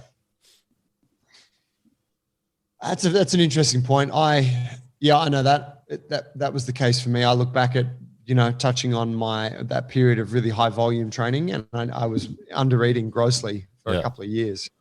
And I was crazy lean and I look back and I'm like, man, I was in amazing shape back then. But I was also extremely tired, and I didn't get as much as I could have out of the training. And it's it's a kind of it's kind of bullshit in a way because you're struggling, Yeah. even though you look great, and people tell you look great, so you're like, oh, well, I gotta keep looking this way. Yeah. Yeah, it's definitely like that's the kind of thing. If it was just a bit like seasonal, like this is the kind of thing you can almost nail it down to the four seasons. It's like, okay, you know, okay, well, we have summer, spring, summer, perfect time to start getting lean. More activity, more sunlight, more blah. You want to be outside, you want to look great. Towards the end of summer, coming into autumn, well, that's when you want to start stocking up on food. Let's just, we can pretend that, carbohydrate is more available in the thing because all the fruit is falling off the trees and you have more sugar. So that means you get fatter. Okay, winter comes. Well, winter is kind of a battle of survival. So you want to try keep your weight going, but this is the thing, we kind of stuff our faces during winter because we have food available now. We can try to keep it, but like you should kind of start using those stores. January and February come, you should be kind of cold and immobile and not doing much. February comes and spring starts to sprung, and then you can start going out and foraging for food again. So we can have a bit of Paleolithic mythopoeticism to this, but it does actually kind of define like when we want to be lean and when we should start cutting and gaining weight. Yeah, it does. Question: Do you follow something like that for yourself? I have done in the past. So the last 2 years have been shit for training, to be honest. Like all the gyms have been closed and getting out. So I just basically reinitiated my chronobiology cycle for since Chinese Lunar New Year started on Tuesday. So I started there. What's a chronobiology cycle? The chronobiology is your time, and chrono is time, and biology is just how you react to different periods of time. Right. So we can think of chronobiology as we have micro levels, what I talk about like over the course of a year. And then we also have daily climactic factors and other stuff. But we go, okay, then you have your aging cycles where we're going like, okay, child, teenager, young adult, blah. So then your training will also should reflect different bits of these cycles as well. Okay. Different life stages. Different life stages. Like I've kind of tried to implement this as much as I can with students. So we just do the yearly cycle. It's a bit easier to understand. So winter, like if we just think about it, it's dark, it's cold. A very thing, it's difficult to go out. It's more about like going inside. This would be a stage where you're like, okay, I'm not going to try and push the training. I'm just going to be satisfied with what I have, maybe take time back, reflect over what I've done on the year, what worked, what didn't work, get into the more meditative aspects of the more calmer training. Then we get into spring. There's this push of we've, if we look at a very, we're living in a fantasy caveman world at the moment. So it just kind of makes things a bit easier to kind of simplify things. But then we see, okay, we've kind of starved ourselves over spring. We've used our energy resources and we're now lean, coming out, low body fat. We've only been surviving possibly on animals and random bits and pieces we foraged. Okay, spring starts coming. It starts easier to get food. Okay, there's a kind of energy in the, speaking vagaries here, there's an energy going, what's forcing the plants to grow. But at the same time, you've kind of pushed yourself into a bit of a hole. You've possibly been in an almost famine situation. Okay, bam, you start putting food in. That's your time when you're going to start growing. That's the time when you actually need to start going okay, am I going to gain strength? Okay, we'll start gaining strength. We'll start gaining size. Okay, summer, we come we've gained our strength and size. That's the time for going out and exchanging with people. That's the time for being outside as much as possible. That's possibly the time when it's okay, let's just go and do things together. And this is if we look at when do most of the sports, big sporting events happen towards the end of summer. Yeah, I'm getting in your hemisphere. Yeah, I'm guessing. Yeah, here it's June, July. And here it's wow, I'm going to offend some sports fans here, but rugby league, cricket is our summer sport. Yeah. But rugby league and soccer and rugby union are played during the winter. Yeah, or the cooler months. Yeah, we're gonna have the train. This is the kind of the training from takes place over the cooler months here, and then the competition happens coming into summer. Yeah. Okay. Well, Makes it sense. follows the school term here more so than anything else. Yeah. Right. I guess ours does too. Yeah. But I like your model there. It makes a lot of sense to me. If I was applying that to here to, Sydney, Australia, you could say there's probably a period in summer where it's just too fucking hot, and and you kind of don't want to do too. It's really like there's probably training is a huge emphasis at all, but those like I think there's a lot of we have the benefit of you can make a lot of hay during the winter because you still got warm days, Yeah. There's a very simplification of, we only have 4 seasons in the world and everyone has the same seasons. But it's just like, it kind of identifies things that people can relate to. And then you go, okay, well, that's kind of it. But then, there's local, like Ireland has 13 different seasons, I think, or something like that. Yeah, right. And then, like, there's the Chinese way of doing it. What I actually use for this is like 26 different distinct periods. Ah, interesting. So then it's like, okay, it makes things a bit easier to kind of have them. Yeah, I know that in man, there's so many different ones, but I remember hearing a guy speak at a TED talk about their Indigenous Australians, how they view the seasons, and that there's microclimates in every different part of the country. But yeah, 26 being the number that was mentioned there as unique season. Yeah, fascinating, huh? Yeah, and he was talking about the absurdity that we still attach to the 4. However, as a model for looking at your year and thinking about how you're going to structure your training, I do really like what you just put forward. Yeah. Yeah, it's kind of like, it's interesting, like, say, for you guys who are doing programming in the gym, like, you could begin to have, flavors to the seasons. Where it's like, okay, this season we're going to focus on just skill and technique, and that'll be winter, and we're not going to try push our strength or push our muscularity. Okay, we're coming into spring. Okay, it's like gaining phase. We're going to try and gain a bit of weight. Okay, it's summer. Let's like shred off that excess fat we got. And let's like put more emphasis on different things at different stages. Yeah. Yeah. I don't program for the gym anymore, but I used to do that for our strength and movement program. And I would always, you feel that it comes into winter and it's like, it would actually be, people don't want to work on skill-based stuff because they're really just cold and they only just made it into the gym because their motivation is waning at this time of year. Yeah. So it was almost about like, hey, let's just do simple stuff. Let's get a sweat on. We won't talk too much. Let's go. Yeah. But then in the summer, people are more happy to be here. It's warmer. They're more open to taking on new information and trying things. Yeah. That's kind of like that's classic thing of like getting out and exchanging with people during summer. Say, oh, let's just learn something new. Let's get someone else to show us something. Yes, this is where the movement realm really comes into its own, doesn't it? So how do you mentioned that you've done that for yourself? Yeah. Does that just guide you? Kind of lay that out, you put it on your calendar, and that sort of guides your training intention for certain periods? Yeah, hold on, let me just check out. So I train with a guy for some other training called Serge Augier, and he's got a book. Let me find out what the name of his book is. Serge, is that Craig Mallett's guy? Yeah, same guy. Yep. So shout out to Craig Mallett. How's he doing? He's doing pretty good, actually. He's up in Brisbane at the moment. Okay, that's something every day. Seems like everyone's abandoning Brisbane. What's the name? So to bear me 2 seconds. Oh yeah. So the book is called Seasonal Neigong by Serge Augier. Now he has it all related, the chronobiology in Taoist terms, to just to the Taoist kind of Neigong, Qigong sort of training. But if you just pick the book up and just read it, like it's very easy to extrapolate it to like normal sort of sports or acrobatic training. Yeah, okay. It's quite like an easy read as well. Seasonal Neigong. Yeah. That's Neigong. Gong.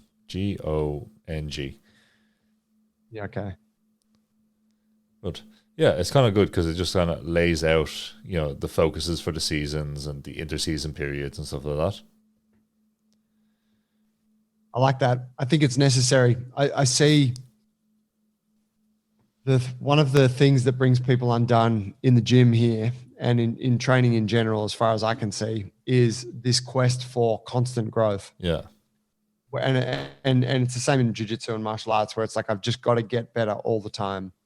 And there's an element to that. And you can, what do they say? Nose to the grindstone, whatever. Like you can kind of get better all the time, but eventually something's going to railroad your efforts. Yeah. Whether it's injury or it's getting sick or it's just you burn out and you don't like that thing anymore. You're like, no, I'm sick of fucking lifting weights or whatever. Yeah.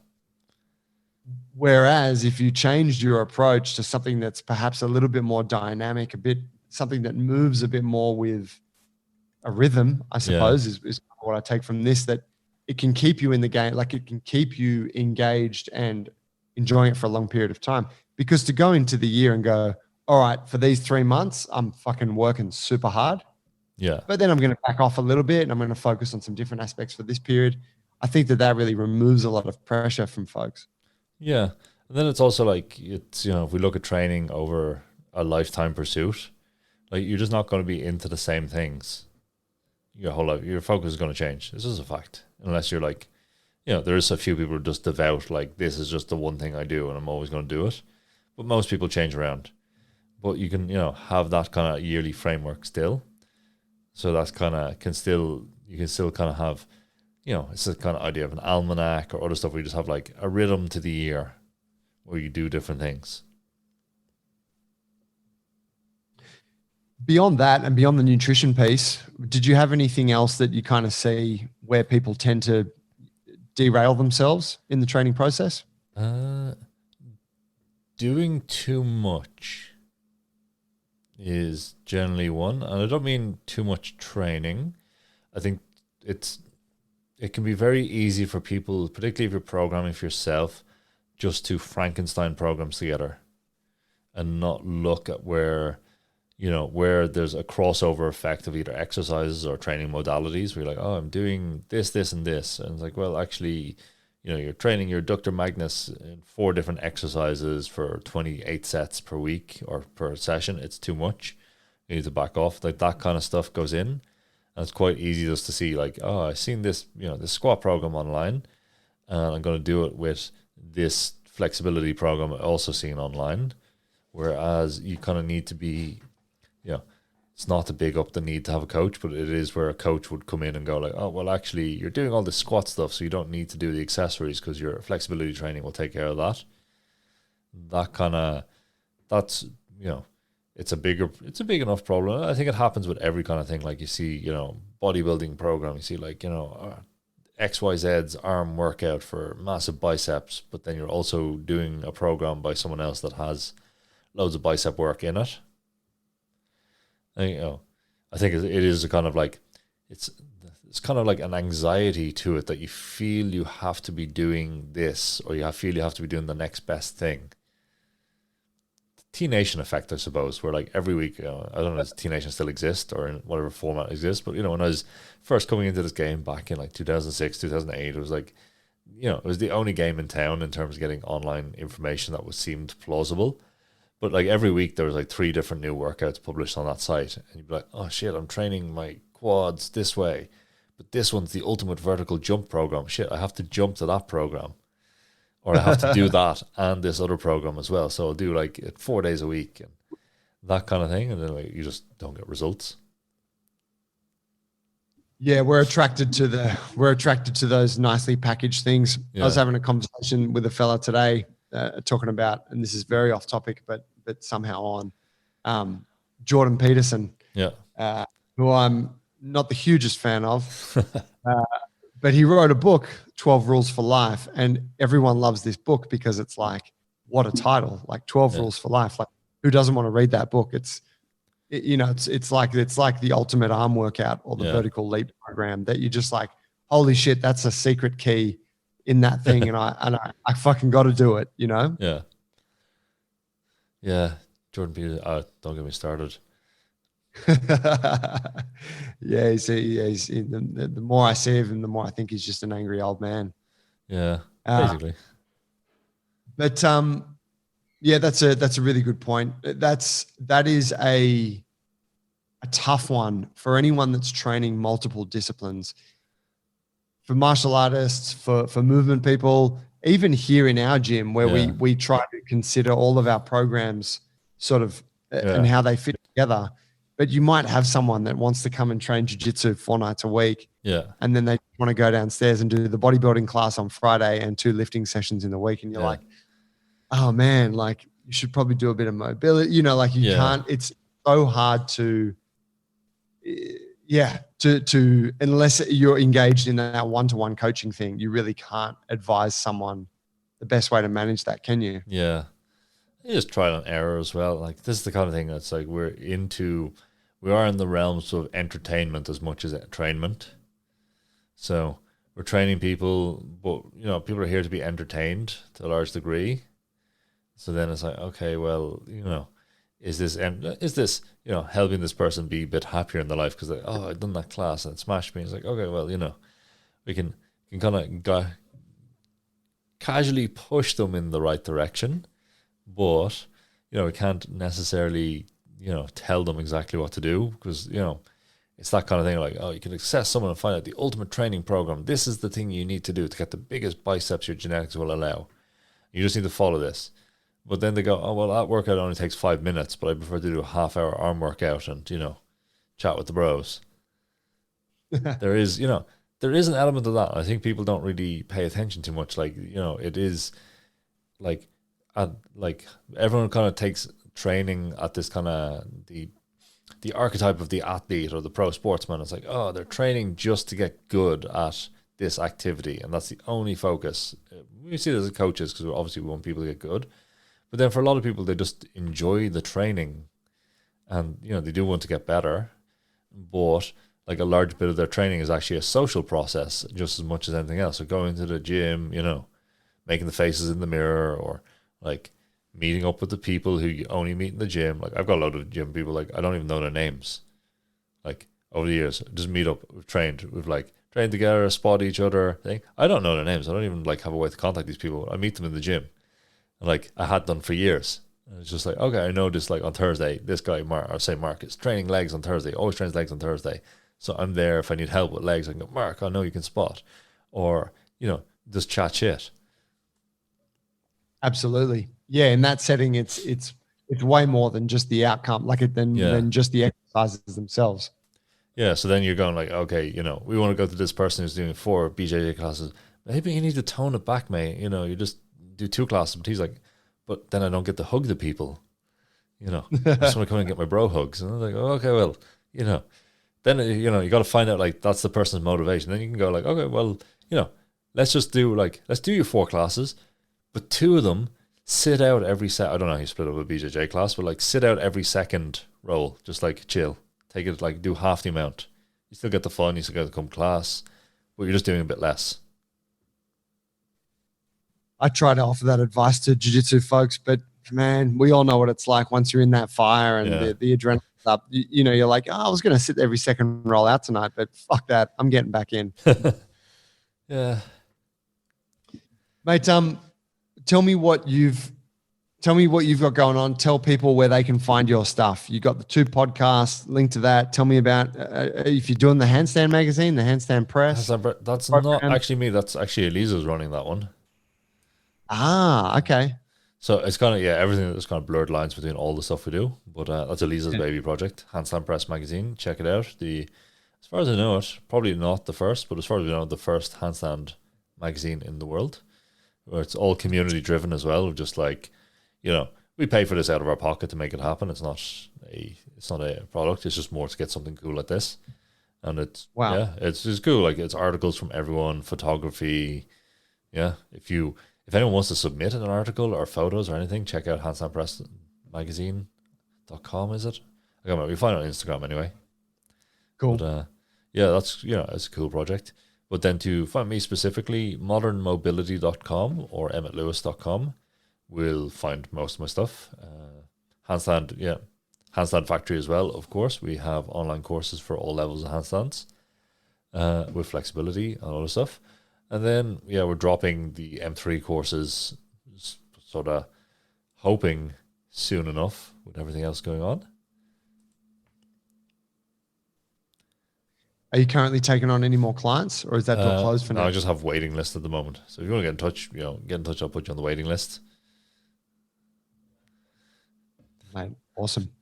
I've got to I will take your advice, and I am going to uncover some of my old programs from you. Yeah. Here's my one training question for you while I Yeah. have you. If I'm working on my back bend once per week, so I'm doing 3 working sets once per week, not much time on it at all. And I'm now combating against a lot more jiu-jitsu volume. So the body's getting tighter, especially in that it's harder to get into extension. Would you suggest that I up the volume of that training to 2 or 3 times a week? I'll give you an alternate suggestion. So work out however many kind of hard sets, like hard kind of rolls you have in your session, BJJ, and then do half the number of bridges, but don't push the depth. So it's a very simple way of doing it. Like, assuming your bridge is roughly where I can remember it to be, then like, oh, okay, I'll do, say I had like, a 2-hour-long BJJ thing with 6 hard rolls. Okay, I'll do 3 sets of bridge at the end, and I'll just push it about 70-80%. Okay. And do that at every training session. Yeah. So just get a bit more frequency in, but like, I'd almost say, it's kind of grease the groove, or informal training. Yeah, okay. Yeah, I like that. And then it kind of tracked my jiu-jitsu volume as well. Yeah, just one way to approach it would just be like, okay, I'll just do a small bit to counter what I've been doing. It's kind of like, let's think of it this way. We have this idea in some yoga schools of counter poses, where you do one pose, then you will do another pose to kind of relieve the stress of it. The classic one, doing a bridge or doing a wheel and then rolling up in child's pose afterwards. But we could just take that idea and go like, oh, you're basically in the kind of crab BJJ position, cramped up, and why not just do a bridge as the counter position to it? Yeah, that's kind of the way I've always tried to look at it. It's just one of those things. When you finish BJJ, getting into that is, because it's the counter, it's the one time where you really, like, your subconscious doesn't want to do it. Yeah. You're like, I'll do it. I'll do it at the gym when I get to the gym tomorrow. I won't do it now. Yeah. But now is when you need it. Yeah, like it could, like, literally just trying to make it a bit more informal. You could literally just go like, okay, I'll have like a few like doing a few gentle stretches between your kind of rolls isn't going to trash anything, unless you're obviously in a hard pre-competition phase. But if it's just normal sort of training, if you're like, okay, I'll just stretch like my cobra, I'll stretch my quads while you're getting the instructions for the next roll, then okay, I don't know, I assume your kind of roll is like 2-3 minutes, then there's kind of a break about a minute or 2 in between, then repeat. Yeah, the rolls are longer, but yeah, it's like 7 to 10 minutes, and then 1 or 2 minutes off. Yeah, like in those 1 or 2 minutes, just do a small bit of stretching. But you could kind of pick one of the programs or pick some exercises and you could be formal about it and go like, okay, I'll have these 3 exercises. I'll do quads first, cobra, and then bridge. Okay. Quads first, cobra. Yeah, okay, cool. Here's a question. Yeah. Is there a variation of the cobra that can be done without hanging apparatus? Yeah, just the normal on the floor one. Oh, what? Where you push your hands into the ground and sort of arch up? Yeah. Okay.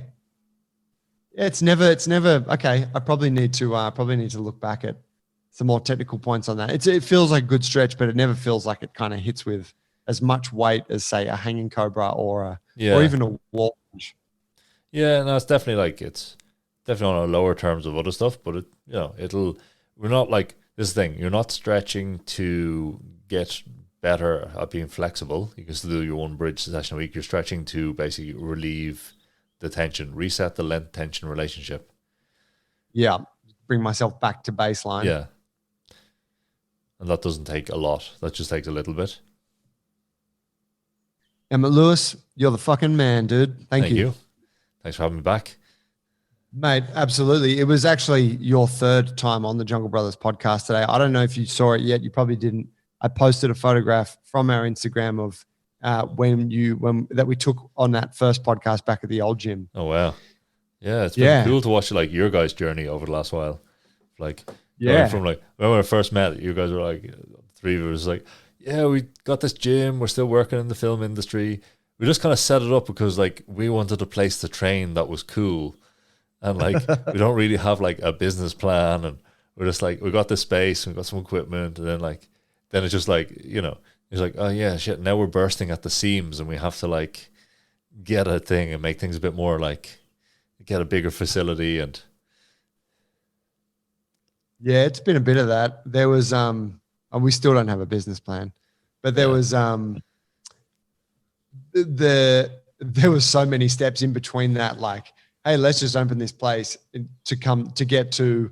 Hey, we're bursting at the seams. We need a bigger spot. Like, there's a lot of times we fail, but yeah, it is cool. It's nice to, thanks for recognizing. It's been a cool journey, and it's been lovely to build relationships with people such as yourself. That are ongoing. I hope I hope borders and all that settles at some point and we can have you back here, man. I'd love to train with you again in person. Yeah. Now we still have our fantasy van trip of Australia. I'm going to live the Australian van life and go to beaches. And I hate beaches, by the way, but I'm going to do them anyway, just to like get the Instagram photos. Mate, you're a legend. Thank you for making the time today. No this is a big chat. I'll make sure to link everything to what you're putting out. And yeah, dude, thank you. I appreciate your advice on the personal level to help me with my back bend. No problem. No problem. Anytime, bro. All right, Emmet. Thank you. And thank you guys for listening. If you dug today's episode, please share it with a friend, pass the episode on, get the word out there, but also go check out what Emmet's doing. If you want help with any of the stuff, we didn't go as deep into the mobility realm as he could have today because we were busy talking about other awesome things. But if you want help with it, handstands, mobility, strength work, he's the man. So check his stuff out. Follow him on Instagram. Show the love. Thanks for listening, guys. We'll see you next week.